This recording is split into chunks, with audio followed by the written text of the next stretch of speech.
Hi there, welcome to another YouTube lesson. Today we'll be solving this indices problem. Now, the problem might look a little daunting, but it's really easy when you apply the rules of indices. So let's get right into it. We're going to start from this portion here. So we're going to go this, and square root really means raised to power 1 over 2.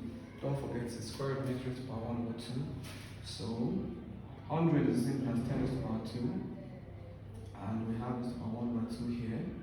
Now we're going to open this bracket with this power. So I'm going to have 10 raised to power 2 times 1 over 2. And r raised to power 8 times 1 over 2.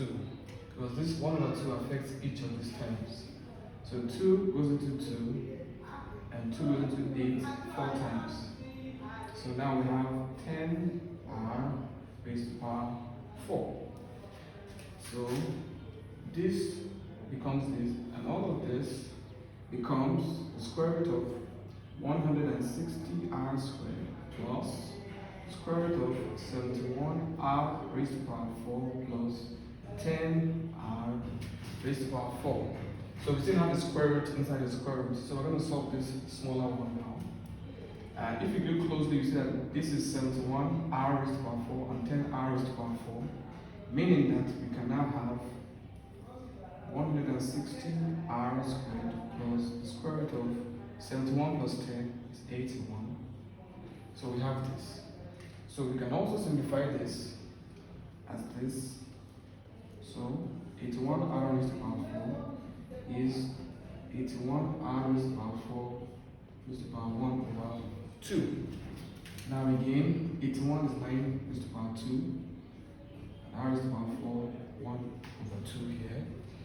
Then we have 9 raised to power 2 times 1 over 2, and r raised to power 4 times 1 over 2. 2 cancels 2, 2 in 4 is 2. So we have 9r raised to power 2. So this becomes square root of 160 r squared plus 9r squared. So here, as you can see, we can add 160 to 9 because they have the same terms. So we have 169r squared here. Again, 169r squared 1 over 2. 169 is 13 raised to the power 2. So we have this, and then we have 13 raised to the power 2 times 1 over 2.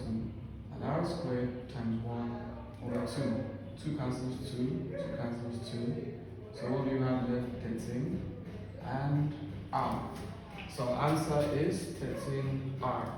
So you can see that this seemingly daunting question was easily answered by just applying simple rules of indices.